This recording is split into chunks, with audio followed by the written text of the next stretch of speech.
Hey there, welcome. So good to be back here again with you. It's late on a Wednesday night, and we've just spent the day celebrating my daughter's birthday. It's her 16th birthday today, and we had some friends over, and we were reflecting on the season in which she was born. She came at a time when we were facing a lot of personal pressure. She came at a time when our business was on the cusp of failure. She came at a time where, as you'll hear in a minute, there were all sorts of health challenges going on. But in the midst of that, she was a blessing.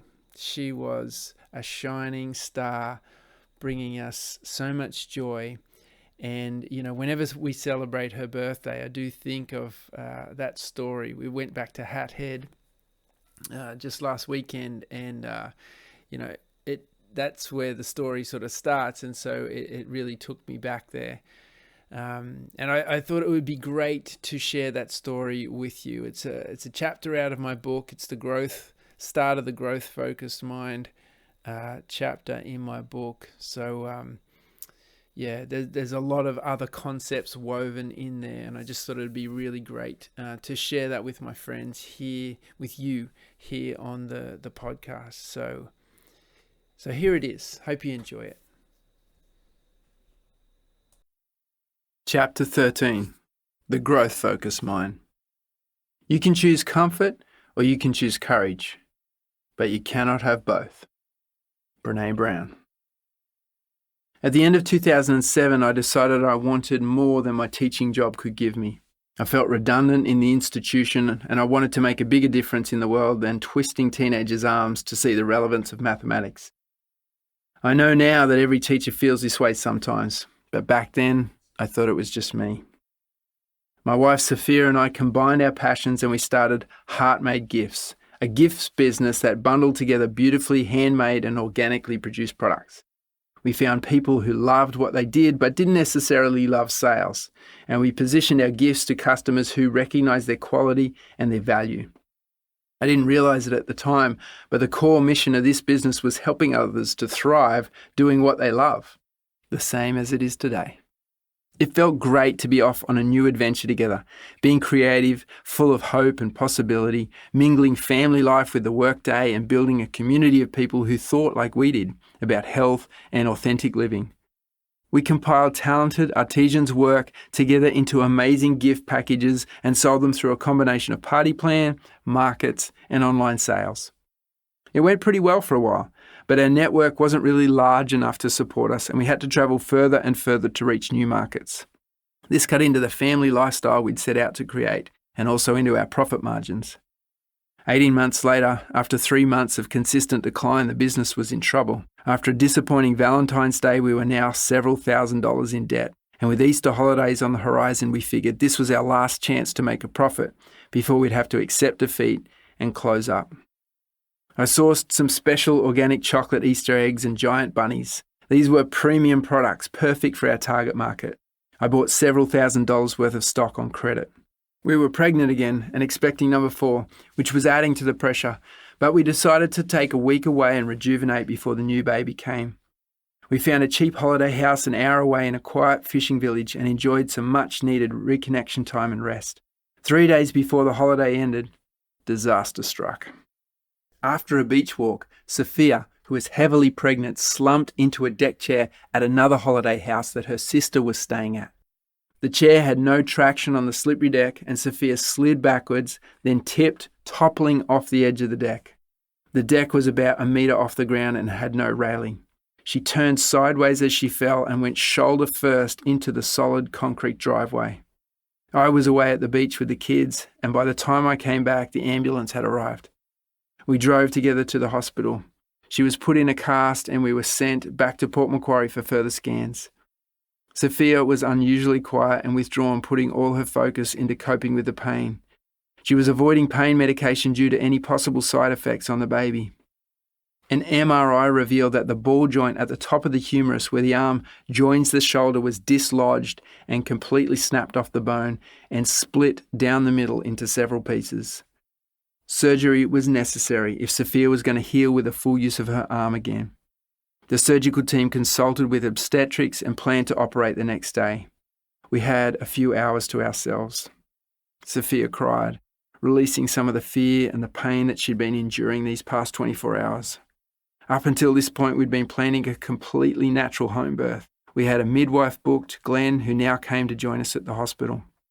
When he arrived, Sophia matter-of-factly said, "I can't do this. I need a cesarean. My pain right now is at 99%. I just can't do birth as well."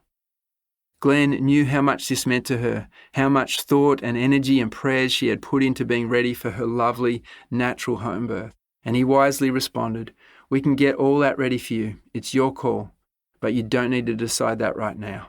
Let's just see how you go." A little later, a pair of bubbly OT nurses came in, and as well as lifting Sophia's spirits with their quirky antics, they helped to fit Sophia with a sling which held her arm in tight and freed her from the fear of sudden movements. This allowed her to relax a little, and she had the chance to rest and pray. 24 hours went by, and then another curveball came our way. Her waters broke. Sophia was now in labour. There were mild contractions, possibly held at bay by the cortisol and adrenaline still coursing through her system. The surgeon came back to visit us. Mustering a wry smile, he said, "Okay, new plan." Operating before the birth was no longer an option. In a few hours, the waves of birth began to take over. The pain of birth overshadowed the shoulder pain, and Sophia later described it as relief. I'm not sure anyone has ever called childbirth a relief before. The shoulder pain was screaming at her, something's wrong, whereas the birth pain seemed right and natural, and in it she found peace. Our fourth baby girl was born in the afternoon of the 20th of March. Sophia did it all with a shattered shoulder and without pain meds. 2 days later, Sophia went into surgery. A titanium plate and 7 screws were added to her arm as well as a cast to immobilize her, and I became her arms for everything. I had to learn how to attach a baby for breastfeeding. Some women make it look easy. It's not. A few days later, I travelled back to our holiday home and bundled all our stuff into the van. The kids were shared amongst Sophia's family. I brought most of our chocolate stock to the hospital and gave it away to the doctors and nurses who were taking care of us. Heartmade Gifts was over. It was a surreal time. We were broken and defeated in so many ways, and yet so overwhelmingly grateful and happy in others. We called our daughter Christall-Star. Christall spelt Christ all, because it seemed that all we had left was our faith, and Star because amidst it all she was a bright, shining light, a beacon of joy and hope. I'm now genuinely grateful for that season in our life. It taught me a lot about business and about myself. It showed me that life rolls around in cycles and that every ending is also a new beginning. It also shaped me as a coach. I know how it feels to go searching for your place in the world, only to be met with knockdowns and defeat. I know what it takes to get back up and try again. Heartmade Gifts is not my only failure. There have been many others, and I'm sure there'll be more, but I no longer think of them as defeats. I am designed to thrive. And thriving is the result of persistent discipline forged in the fires of heartache, trials, and crisis. Henry David Thoreau says to let your fails refine you, not define you. Robert Allen goes one step further and says there is no failure, only feedback. Thomas Edison, in the process of inventing the incandescent light bulb, said, "I haven't failed, I've just found 10,000 ways that don't work." Brené Brown says, if we're brave enough, often enough, we will fall. This is the physics of vulnerability. When we commit to showing up, risking falling, we are actually committing to falling. Daring is not saying, I'm willing to risk failure. Daring is saying, I know I will eventually fail, and I'm still all in. Most of us don't think about courage in this way. We don't plan to lose. But if we commit ourselves to growth, then getting knocked down, abandoned, betrayed, or just plain old screwing up and falling short is inevitable.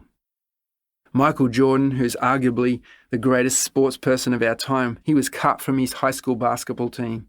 He ran home and he wept in his bedroom.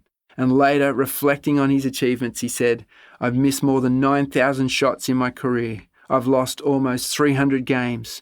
26 times I've been trusted to take the game-winning shot and I've missed. I have failed over and over and over again in my life. And that is why I succeed." The maximized mindset requires, 1, that we have the courage to show up and try, even when it looks risky and failure seems imminent. And 2, we find the courage to get back up and try after we've been knocked down. In 2006, Stanford professor Carol Dweck published a book called Mindset, The New Psychology of Success. It's built upon more than 10 years of research and one simple idea. This idea distinguishes between 2 very different types of people with 2 very different mindsets. The first is a fixed mindset. A fixed mindset believes that intelligence, creativity, or almost any other ability that you can think of is fixed. That is, it's based purely on your genetic disposition. It says champions are born, not made. On the other hand, the growth mindset believes that genetics are just your starting point. The real determinant of success is your willingness to learn and to grow. That includes our response to setbacks. Research has shown that these 2 different mindsets lead to very different behaviours and therefore very different results. Let's compare. When encountering difficulty, a fixed mindset says, "I've reached my limits." A growth mindset says, "If I learn and apply myself, I can overcome this." When encountering other people's success, a fixed mindset feels threatened. Comparison leads to a sense of inadequacy. I'm not as good as them. A growth mindset feels inspired. Achievement shows what's possible. Wow, I wonder if I could do that, or something great like that. When encountering feedback, a fixed mindset feels criticized and condemned. You think I'm dumb. A growth mindset recognizes the value of external contribution. You see my potential.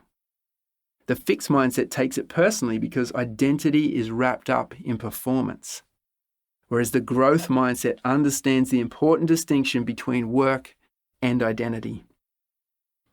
When encountering a new task that requires a lot of thought or effort, the fixed mindset says, effort is for those who lack ability. If I was meant to do it, it would come naturally to me. Whereas a growth mindset says, I've got some learning to do.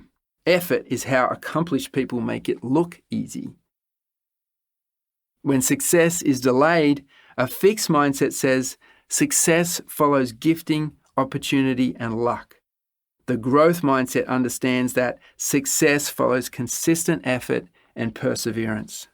You can see again from these simple comparisons how mindset shapes behavior and behavior shapes results. What is really exciting about Dweck's research is that she has shown how very simple interventions can very quickly shift students into a growth mindset and get almost immediate results. In a study she did with Lisa Blackwell, she gave 7th grade students a set of puzzles to do.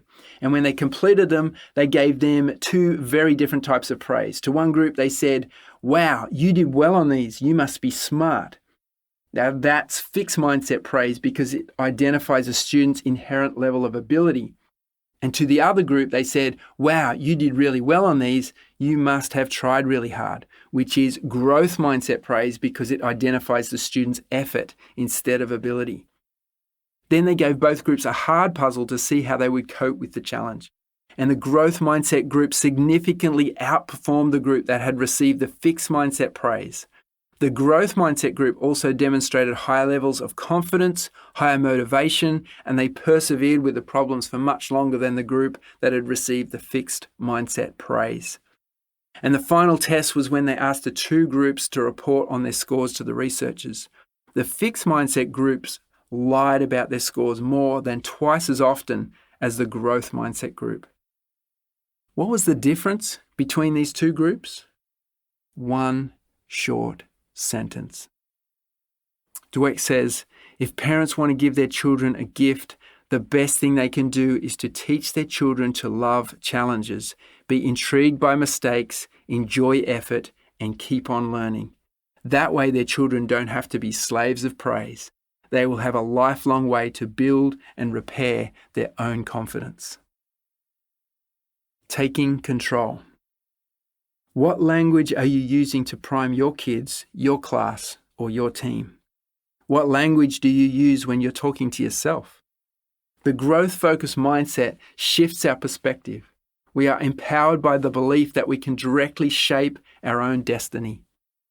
Chuck Swindoll says, life is 10% of what happens to you and 90% of how you respond to it. This is known as agency, our ability to act independently and to make our own choices. During my coaching training, one of my trainers introduced me to the above the line, below the line framework. Now, those who live above the line are awesome, OAR, awesome. That is, they take ownership, they make themselves accountable, and they are response-able. Now, this combination contrasts with those who are living below the line, people who instead tell their bedtime story, BED time story. They blame, they make excuses, and they deny their agency. You may have heard the old story of the two twins that grew up with an alcoholic father.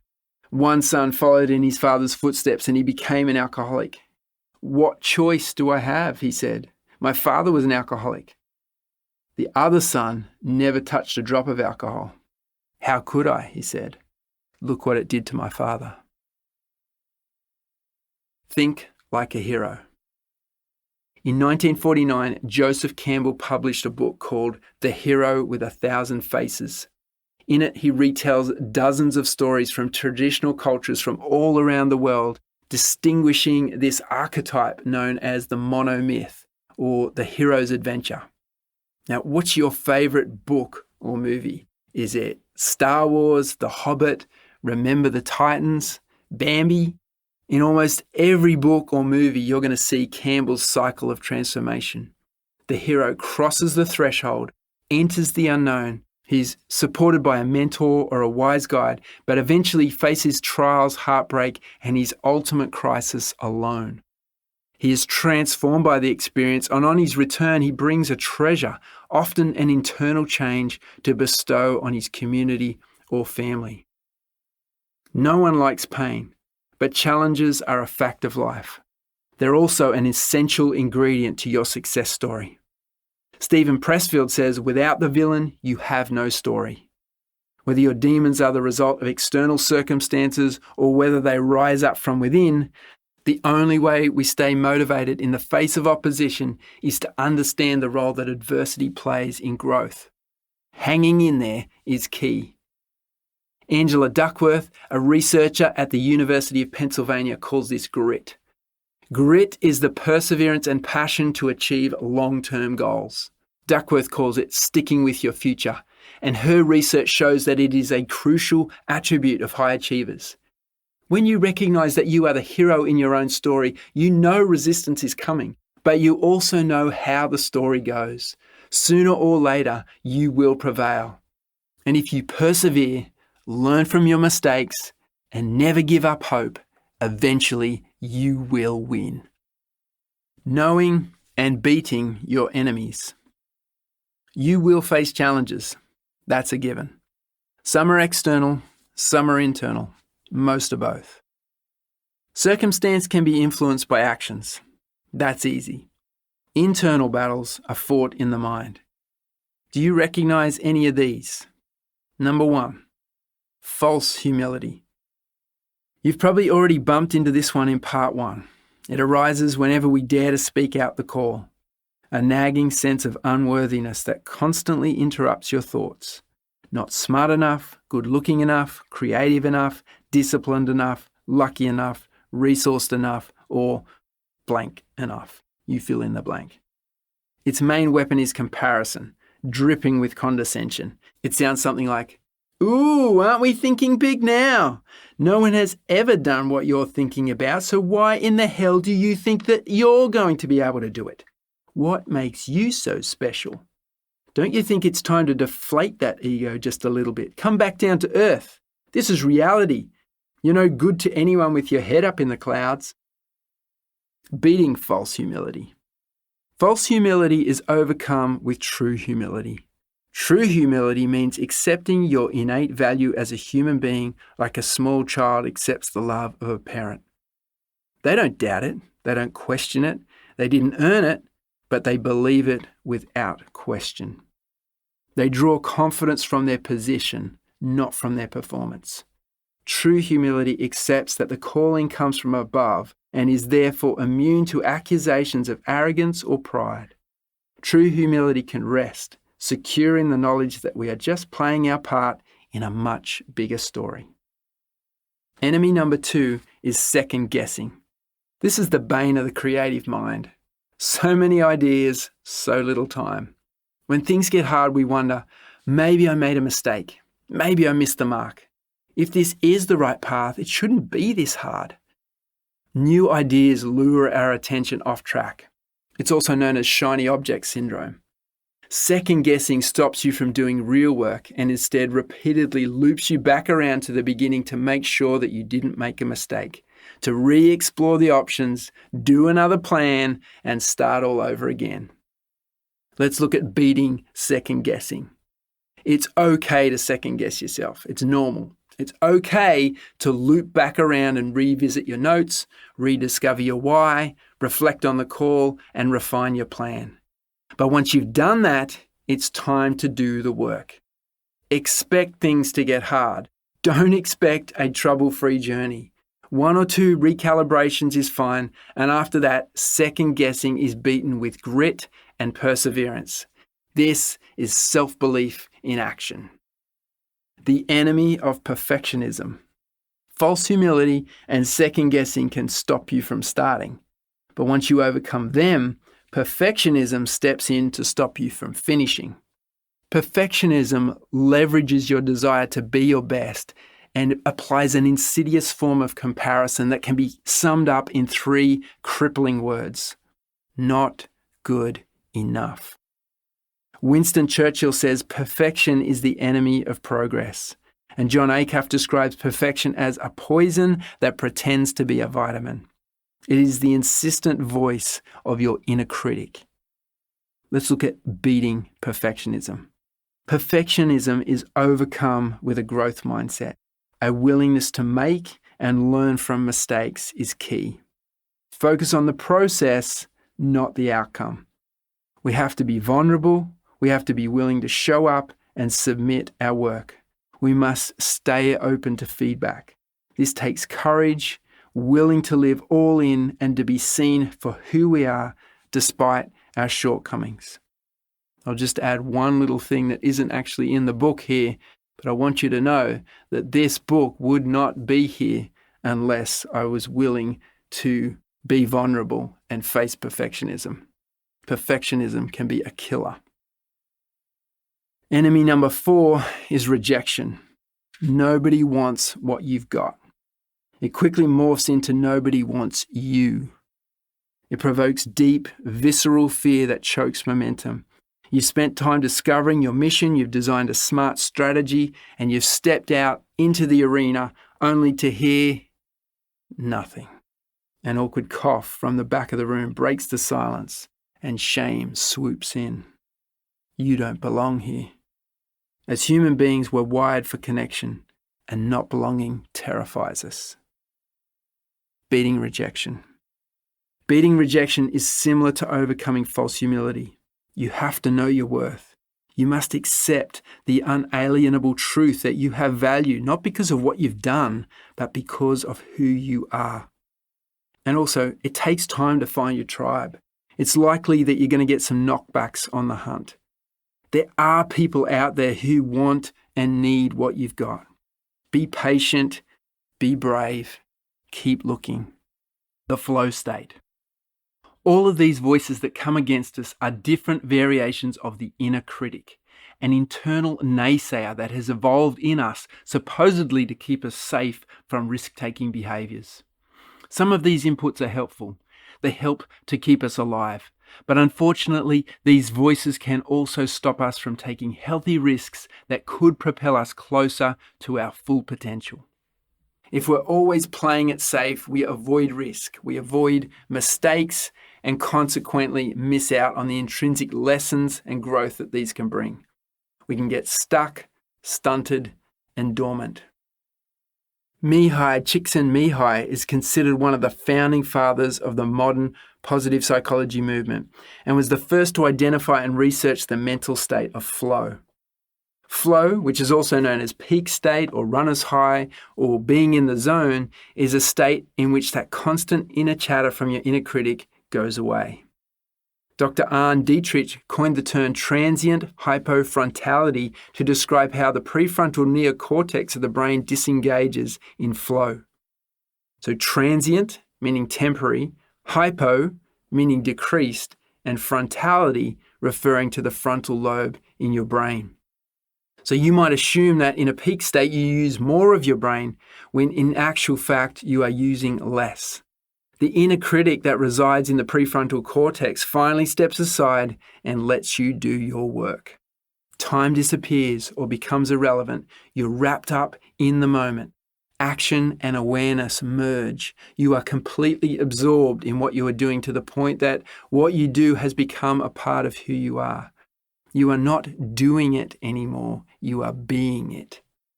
Young children find this so much easier than adults because their prefrontal cortex is less developed and also less engaged because they trust their parents to take care of their survival needs.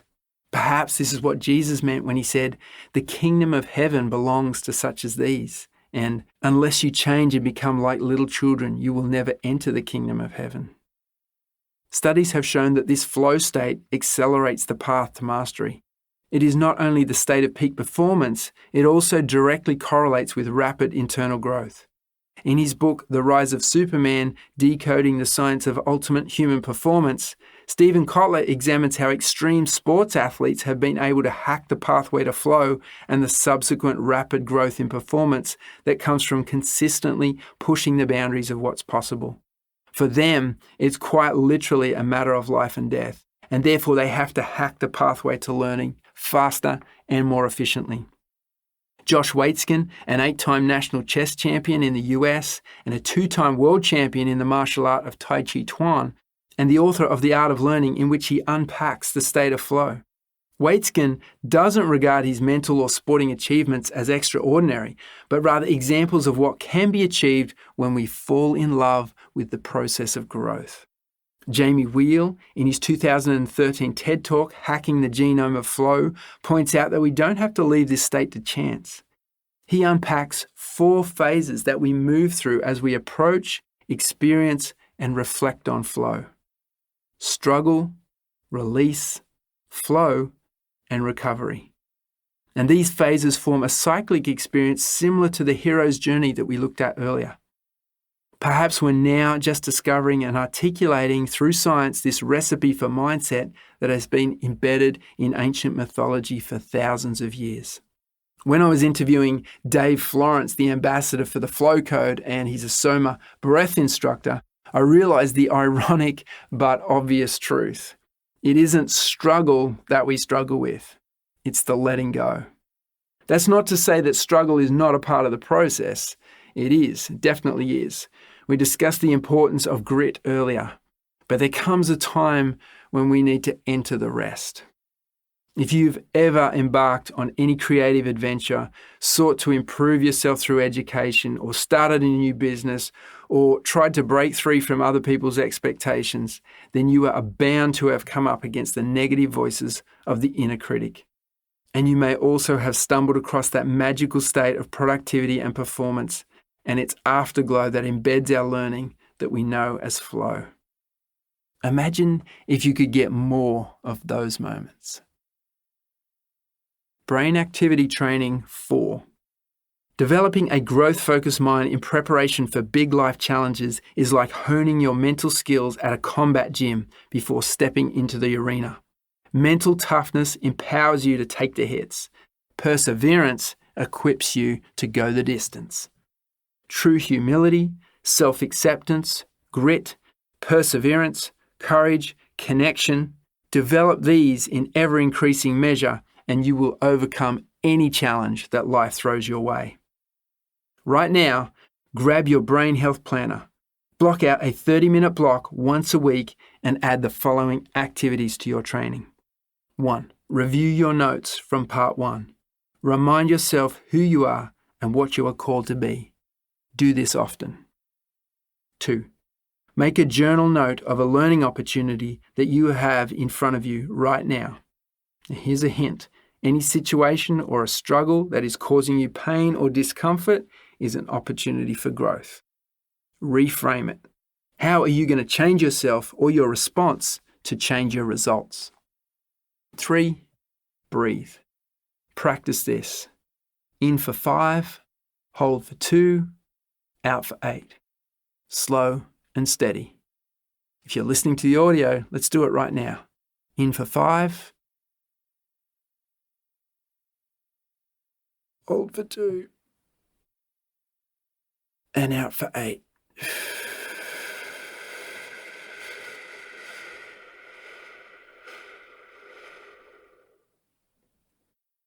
As you do this, think about your breathing.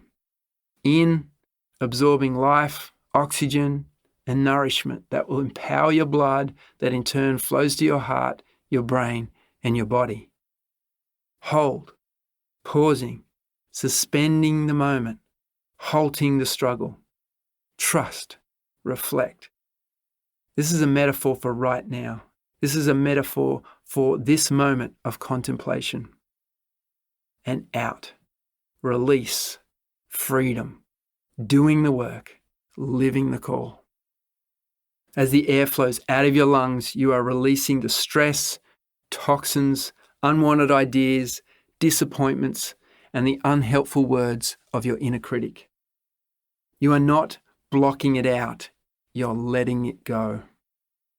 This is a 15-second cycle. Repeat it 8 times thoughtfully and consciously, and you have just spent 2 of the most valuable minutes in your day.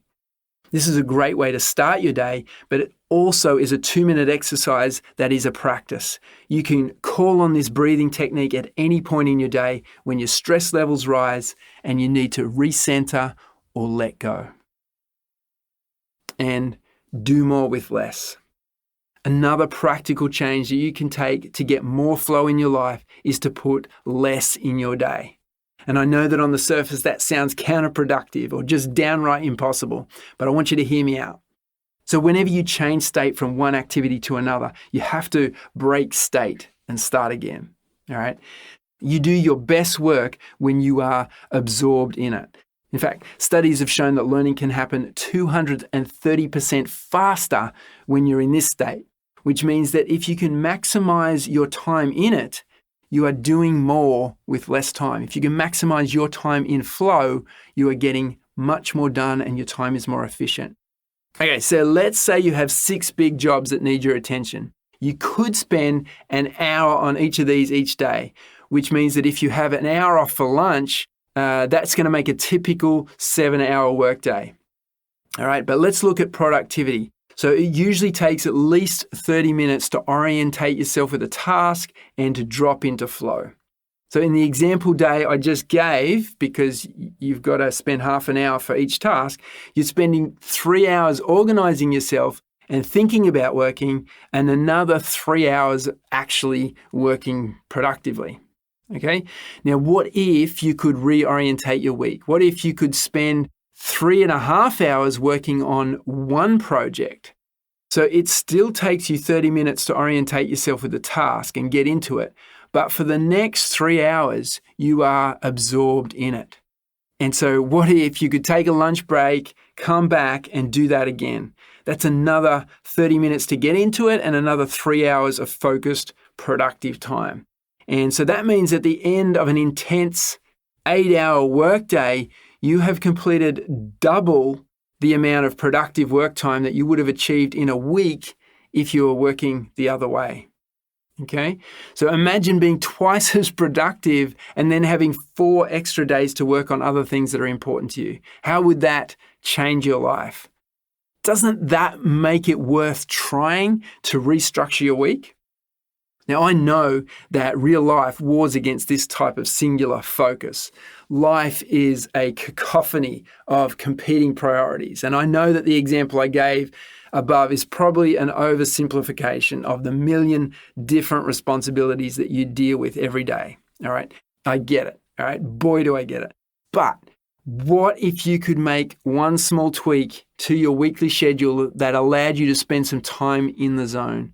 Not only are you going to feel more fulfilled, but ultimately you're also freeing up time that will compound for your benefit over the weeks, months, and years.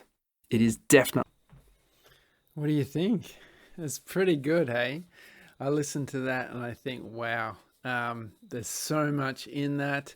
I know when I wrote the book, I thought this is going to be as much for me as it is for everyone else. And listening to that again, I know that I got a lot of value out of that. I hope you did too. I enjoyed listening to it again. I enjoyed celebrating Christall's birthday by sharing some positive knowledge and wisdom and influence in the world. So I hope you're having a wonderful week. I certainly am, but it's definitely off to bed now. Bye for now.